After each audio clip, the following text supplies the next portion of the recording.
तो क्या guys, Boruto ने जो है एक्चुअली नारुतो को सरपास किया है या नहीं? क्योंकि जब से जो बोरुटो की न्यू मांगा बोरुटो 2 ब्लू वर्टेक्स आई है, तब से जो है यहाँ पे नारुतो और बोरुटो फैंस के बीच में जो एक बड़ी सी जंग छिड़ गई कि आखिर जो सबसे ज्यादा पावरफुल कौन है, नारुतो या फिर बोरुटो। और हाँ, यहाँ पे मैंने बोरुटो फैंस भी इसलिए कहा क्योंकि देखो बोरुटो को पहले जो है कोई भी पसंद नहीं करता था, लेकिन जब से जो बोरुटो 2 ब्लू वर्टेक्स की मांगा आई है, तब से जो है यहाँ पे एक अलग ही फैंडम क्रिएट हो गई है बोरुटो, जो की ये कहती है कि बोरुटो जो नारुतो से भी कहीं ज्यादा पावरफुल हो चुका है। लिटरली अब जो है बोरुटो सबसे स्ट्रॉन्गेस्ट निंजा बन चुका है, जिससे जो है प्रीवियसली सारे जो नारुतो कैरेक्टर्स उन सभी को सरपास कर लिया है। लेकिन क्या बोरुटो ने एक्चुअली में सभी लोगों को सरपास किया है या फिर अभी भी जो है बोरुटो सबसे ज्यादा स्ट्रॉन्गेस्ट कैरेक्टर है या नहीं नारुतो का? आओ इस वीडियो के अंदर में हम पता करने वाले हैं इस चीज के बारे में, जहां पे मैं तुम्हें ये बताऊं कि आखिर जो है क्या सही में जो है बोरुटो ने नारुतो को सरपास किया है या नहीं, या फिर जो है यहाँ पे सिर्फ जो है इन कैरेक्टर्स को सिर्फ हाइप किया जा रहा है। क्योंकि अगर तुमने जो है बोरुटो 2 ब्लू वर्टेक्स का रिसर्च चैप्टर यानी कि चैप्टर 22 को यहाँ पे स्पॉयलर्स देखे होंगे या फिर उसके चैप्टर को पढ़ा भी होगा, तुम्हें कहीं ना कहीं तो ये रियलाइज जरूर हो गया होगा कि बोरुटो के जितने कैरेक्टर्स का अभी तक यहाँ पे जो ऑरा बनाया जा रहा था, यहाँ पर जितनी यहाँ पे उसकी ऑरा फार्मिंग की जा रही थी और जितना भी हाइप उसे किया गया था, लिटरली एक चैप्टर के अंदर में जो जूरा ने यहाँ पे सब चीजें यहाँ पे पानी पानी कर दिया यहाँ पे, और बोरुटो के यहाँ पे इस तरीके से देखकर जो है उसका सारा ऑरा जो यहाँ पे खत्म हो गया। इसीलिए गाइस कहा जाता है कि लिटरली लेगेसी बनाई नहीं जाती, लेगेसी बनती है। क्योंकि भले ही बोरुटो और उसके बाकी सारे कैरेक्टर्स भले कितना ज्यादा तुम पावरफुल क्यों ना कर दो, कभी भी जो है नारुतो के ओरिजिनल कैरेक्टर्स का जो यहाँ पे लेगेसी या फिर उनका जो ऑरा है उनको कभी भी जो मैच नहीं कर पाएंगे। तुम्हें क्या लगता है इसके बारे में मुझे कमेंट्स में जरूर बताना। तो अब हम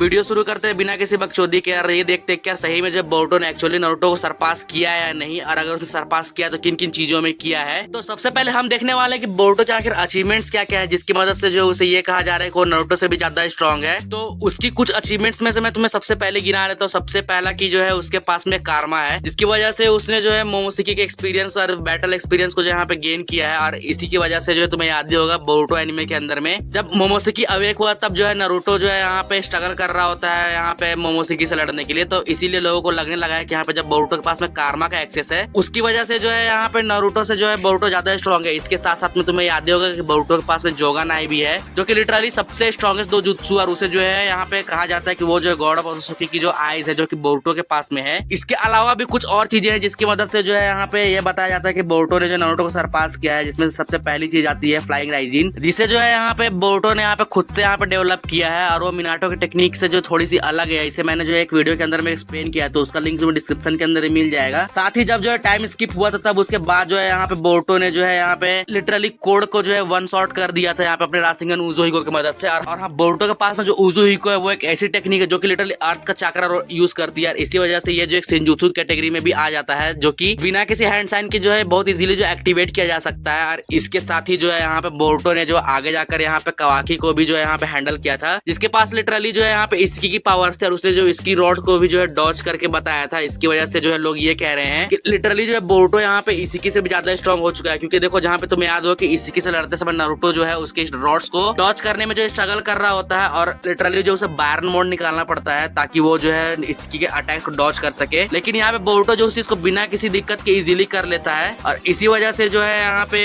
उसे जो है पावरफुल बताया जा रहा है। और साथ ही बात करें बोरुटो की इंटेलिजेंस, तो लिटरली उससे जो है इंटेलिजेंस के मामले में जो है यहाँ पे मिनाटो को टक्कर दे के रखी हुई है, और वो जो है नारुतो को एक्चुअली में जो है इस कैटेगरी में सरपास करता है। लेकिन जो इसके साथ जो बाकी सारी चीजें उसका मैं एक्सप्लेन करने वाला हूँ कि आखिर क्यों जो है यहाँ पे बोरुटो जो है इन चीजों में अभी भी जो नारुतो से आगे नहीं है, या फिर बोरुटो के साथ में ऐसा क्या हुआ है कि वो जो अभी भी जो है कमजोर है लिटरली, और नारुतो ऐसा क्या कर सकता है कि वो जो है अपने उस चीज को कैचअप कर सके। तो सबसे पहले बात करते हैं यहाँ पे कारमा की, यहाँ पे जो कि बोरुटो के पास में है। और लिटरली तुम्हें याद होगा कि जब नारुतो जो है मोमोशिकी के अवेक होने पर यहाँ पे स्ट्रगल कर रहा होता है, तो देखो मुझे नहीं लगता कि यहाँ पे जो है लिटरली नारुतो को यहाँ पे स्ट्रगल करने की जरूरत थी। वहाँ पे सिर्फ उसे प्लॉट की वजह से जो ये दिखाया गया था वो हेल्पलेस हो चुका। क्योंकि तुम्हें याद हो कि जब बोरुटो ने जब पहली बार अपना कारमा एक्टिवेट करके नारुतो के साथ बैटल की थी, तब जब नारुतो ने उसे फुल अटैक जो है अपने में हैंडल किया था, जो कि बेस फॉर्म के अंदर में जो है नारुतो झेल जाता है इजीली। कहीं ना कहीं जो है देखा जाए तो बोरुटो जो है यहाँ पे उतना ज्यादा पावरफुल नहीं है कारमा फॉर्म के अंदर में, और नारुतो जो उसे आराम से हैंडल कर सकता है। लेकिन उसे प्लॉट की वजह से जो वहाँ पे दिखाया गया ऐसा कि वो जो है वीक है। कारमा की वजह से जितनी पावर लेवल का एक्सेस है बोरुटो कर पा रहा है, उसे कहीं ज्यादा पावरफुल जो है नारुतो यहाँ पे सेज मोड के अंदर में होता है। और खास करके अगर तुम अडल्ट नारुतो की बात करो तो वो कहीं ना कहीं जो उसे ज्यादा पावरफुल है। और रही बात नारुतो की, जो कि यहाँ पे कोड के सामने स्ट्रगल कर रहा होता है, तो तुम्हें याद हो कि जब बोरुटो के अंदर पहली बार कोड को दिखाया गया तब उसके पास में जो लिमिटर बिल्कुल भी नहीं था, और उस समय वहाँ पे नारुतो को स्ट्रगल करते हुए दिखाया गया। लेकिन तुम्हें याद हो कि जब टाइम स्किप के अंदर में जब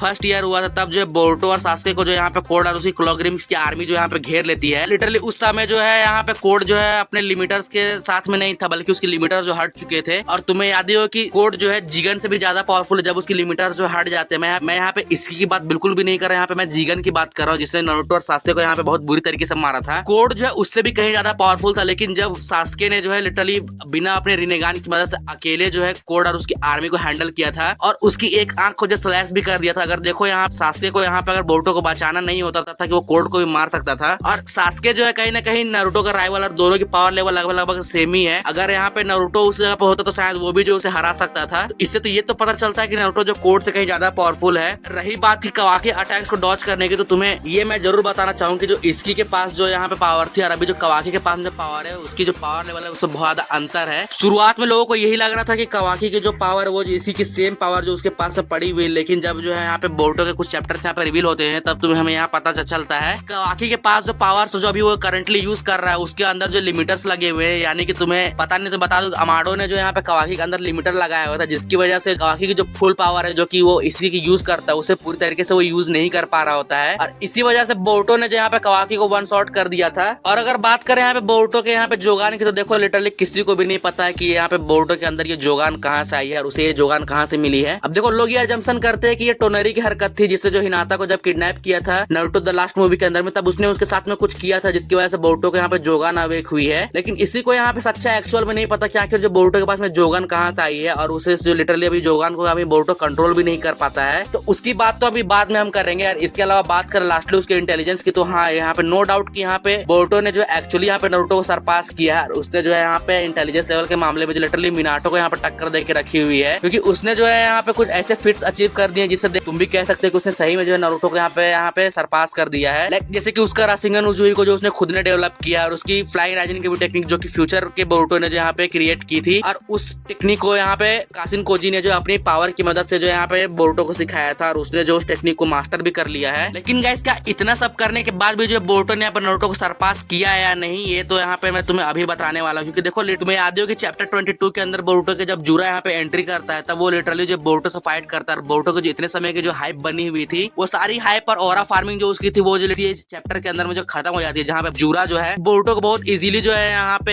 हरा देता है और मार भी सकता था, लेकिन हमें जो है पैनल के अंदर में दिखाया नहीं गया है। और अगर तुमने अभी तक जूरा की करंट लेवल की पावर को अगर यहाँ पे तुमने ऑब्जर्व किया तो तुम्हें ये पता जरूर हो कि जूरा जो कहीं भी जो कागुया से ज्यादा पावरफुल नहीं, क्योंकि देखो जूरा जो लिटरली 10 टेल्स है, कागुया के पास में जो 10 टेल्स की पावर थी और कहीं ना कहीं कागुया जो है जूरा से बहुत बड़ा थ्रेट थी जिसे नारुतो ने जो है बाकी सारे लोगों के साथ मिलकर हैंडल किया है। और नारुतो के पास में कहीं ना कहीं बोरुतो से बहुत ज्यादा एक्सपीरियंस इन तरह के थ्रेट्स को हैंडल करने का, क्योंकि नारुतो ने जो टोनेरी से फाइट करी है, यहाँ पे कागुया से भी फाइट करी है, इसके अलावा उसने जो मोमोसकी और इसकी से भी फाइट करी और उन लोगों को जो हैंडल किया है, क्योंकि कहीं ना कहीं जूरा से बहुत ज्यादा बड़ा थ्रेट थे। अब देखो जूरा के पास में हमें अभी तक कोई स्पेशल एबिलिटीज जो दिखाई नहीं गई है, भले जो वो अपनी आंखों की मदद से जो यहाँ पे बीजू बॉम्ब्स मार सकता है वो अलग बात है, लेकिन उसकी कोई भी ऐसी स्पेशल एबिलिटी अभी तक हमें ऐसी नहीं दिखाई गई जिससे हमें ये पता चले कि वो जो पुराने विलन से जो बहुत ज्यादा पावरफुल हो। तो इससे देखकर तो ये कहा जा सकता है कि बोरुतो अगर जो है जूरा के सामने स्ट्रगल कर रहा है तो वो जो बाकी लोगों को कैसे ही हराएगा यहाँ पे, क्योंकि भले ही यहाँ पे बोरुतो ने जो यहाँ पे नारुतो कुछ चीजों के अंदर में सरपास कर लिया, लेकिन अभी भी जो यहाँ पे देखा जाए तो यहाँ पे अभी भी नारुतो जो है बोरुतो से कहीं ज्यादा पावरफुल है। उसकी स्ट्रेंथ, स्टेमिना, स्पीड और ड्यूरेबिलिटी की बात की जाए तो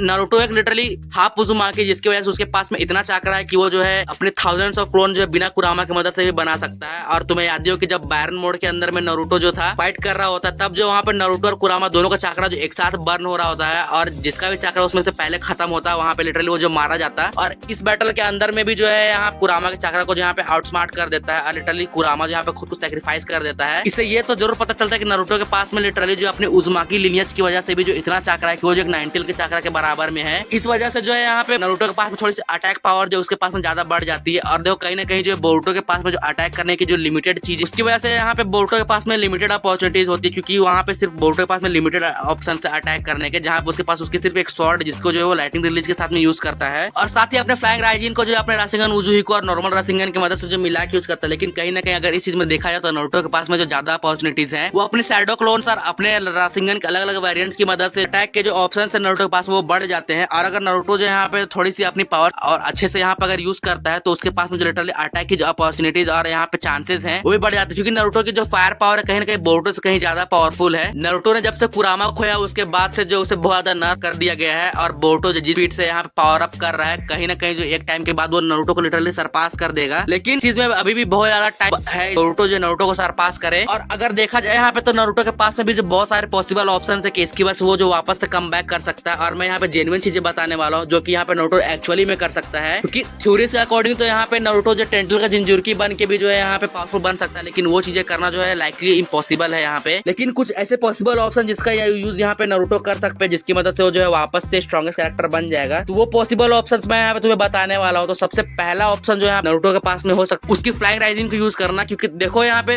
अगर बोरुतो जो यहाँ पे फ्लाइंग राइजिंग को यूज कर सकता है तो इसका मतलब ये है कि नारुतो भी जो यूज कर ही सकता है। लेकिन नारुतो को देखो आज तक कभी भी उसकी जरूरत नहीं पड़ी, क्योंकि फ्लाइंग राइजिंग की मदद से जो है मिनाटो जिस स्पीड को कैच कर पा रहा था उस स्पीड को जो यहाँ पे नारुतो ने जो अपने कुरामा मोड की वजह से जो है आराम से अचीव कर लिया था। और अगर यहाँ पे अब जब कुरामा नहीं रहा है तब यहाँ पे नारुतो को जो है फ्लाइंग राइजिंग यूज करने की जरूरत पड़ सकती है। नारुतो चाहे तो इस फ्लाइंग राइजिंग को जो है बहुत ही क्रिएटिव वे में भी यूज कर सकता है। अगर वो जो है मिनाटो की टेक्निक को जो है अपने शैडो क्लोन के साथ यहाँ पे कंबाइन कर देता है, वो लिटरली जो है मिनाटो की तरह ही जो है किसी भी अटैक को जो यहाँ पे टेलीपोर्ट कर सकता है। और अगर नारुतो जो अपने शैडो क्लोन्स को इसके अंदर में ऐड कर देता है तो वो लिटरली जो है यहाँ पे किसी भी ओसुसुकी की तरह जो है किसी भी अटैक को ऑब्जॉर्व करके जो उस अटैक को जो उन्हीं पर जो रिडायरेक्ट कर सकता है। अब ये चीजें करना गाइस पॉसिबल तो है, लेकिन इसके लिए जो है नारुतो को यहाँ पे शैडो क्लोन्स के साथ में जो अपने फ्लाइंग राइजिंग को यहाँ पे मर्ज करना पड़ेगा। इसके साथ ही में जो है यहाँ पे तुम्हें याद हो कि नारुतो ने यहाँ पे अर्थ स्टाइल जुत्सु भी जो एक बार यूज किया था बोरुतो के अंदर में। तो अगर क्या हो कि अगर नारुतो जो है जिराया की बहुत सारी टेक्निक्स जो कि एक्चुअली में जो बहुत ज्यादा पावरफुल और यूजफुल है उन सभी चीजों को यूज करना स्टार्ट कर दे, कहीं ना कहीं जो है नारुतो जिराया के स्टूडेंट है उसे भी वो टेक्निक्स पता होनी चाहिए। भले ही नारुतो ने जो उस चीजों को यूज नहीं किया, लेकिन अगर उन चीजों को अगर नारुतो यूज करता है तो वो जो है बैटल के अंदर में जो नारुतो को बहुत ज्यादा हेल्प करेंगी। अगर हम बात करें फाइनली तो यहाँ पे हम बात कर सकते हैं यहाँ पे उजुमाकी टेक्निक्स की, जो कि नारुतो यहाँ पे यूज कर सकता है। फिर कहीं ना कहीं उजुमाकी के पास में ऐसी सीलिंग टेक्निक्स है जिसका यूज जो है करके वो लिटरली जो है बहुत सारी चीजें यहाँ पे कर सकता है। जैसे कि तुम्हें याद होगा कि उजुमाकी कुछ टेक्निक जो रीपर डेथ सील, जिसकी मदद से यहाँ ने नाइनटेल को सील किया था। और इसके साथ ही यहाँ पे थर्ड होकागे ने भी जो है यहाँ पे इस चीज का यूज करके जो है फर्स्ट और सेकंड होकागे और ओरोचिमारू के हैंड्स को जहाँ पे सील कर दिया था। ये एक बहुत ही पावरफुल टेक्निक है जो कि यहाँ पे नारुतो यूज कर सकता है। इसके साथ में जो नारुतो अपने उजुमाकी टेक्निक्स को यूज कर सकता है कुशिना की तरह, जो कि उसकी एडमेंटाई चेन की यूज करके जो है वो किसी भी चीज को सील कर सकता है। और साथ ही उजुमाकी जो है अपने लिटरली सीलिंग टेक्निक्स के लिए बहुत ज्यादा फेमस है। तो नारुतो अगर उन टेक्निक्स को अगर यूज करना चालू कर दे तो पॉसिबली ये हो सकता है कि नारुतो जो है यहाँ पे फिर से जो अपनी उस पोजीशन को ग्रैब कर सकता है स्ट्रॉन्गेस्ट होने की। और इन मामलों में जो बोरुतो कभी भी जो नारुतो सरपास नहीं कर पाया, क्योंकि देखो बोरुतो के पास में कहीं ना कहीं जो है चक्रा की बहुत ज्यादा कमी है, क्योंकि वो जो है उजुमाकी नहीं है बल्कि वो जो है यहाँ पे उजुमाकी और ह्यूगा का मिक्स है। इसी वजह से उसके पास में जो है नारुतो से कहीं कम चक्रा रिजर्व है। ये बातें जो हमें बोरुतो के अंदर में लिटरली क्लियर कर दी गई थी कि नारुतो के पास जितना चक्रा है बोरुतो के पास में उसके आधे का आधा भी नहीं है। तो इसी वजह से जो है बोरुतो कभी भी इन टेक्निक्स को जब मास्टर पूरी तरीके से नहीं कर पाएगा, लेकिन नारुतो चाहे तो इन चीजों को मास्टर कर सकता है। बात ये हो जाती है कि एक्चुअली में क्या राइटर्स ये चाहते हैं या नहीं। अब देखो यहाँ पे नारुतो जो है यहाँ पे कावाकी के डायमेंशन के अंदर में सील है, और हमें ये चीजें तब तक नहीं पता चलेंगी जब तक जो नारुतो वापस नहीं आ जाता कि नारुतो जिन चीजों को एक्चुअली मास्टर करेगा या नहीं। कि देखो नारुतो को भी अब कुछ ना कुछ पावर अप्स की जरूरत पड़े, क्योंकि अब जो फाइनल बैटल यहाँ पे होने वाली उसके अंदर में नारुतो का होना यहाँ पे बहुत ज्यादा जरूरी है। तो उसे भी कुछ ना कुछ न्यू पावर अप्स तो जरूर मिलेंगे। अब ये चीजें जो है आगे आने वाले चैप्टर्स के अंदर पता चलेंगी कि नारुतो का आखिर क्या पावर अप्स मिलेंगी या फिर उसे कुछ पावर अप मिलेगा भी या नहीं। और अगर बोरुतो अगर इसी स्पीड से ग्रो करता रहा तो वो एक्चुअली में नारुतो को सरपास कर लेगा। लेकिन अगर बात की जाए प्रॉपर्ली तो अभी तक जो है नारुतो को यहाँ पे बोरुतो ने पूरी तरीके से सरपास नहीं किया है। तो तुम्हें क्या लगता है क्या सही में बोरुतो ने जो नारुतो एक्चुअली में यहाँ पे सरपास किया? इन सारी बातों को सुनने के बाद में मुझे इसके बारे में कमेंट्स के अंदर जरूर बताना। और अगर तुमने वीडियो यहाँ तक देखी, तुम्हें वीडियो जरूर पसंद आएगी तो वीडियो को लाइक करके चैनल को सब्सक्राइब जरूर कर देना। और बाकी मैं तो मिलता है किसी ब्रांड न्यू वीडियो से, थैंक्स फॉर वॉचिंग।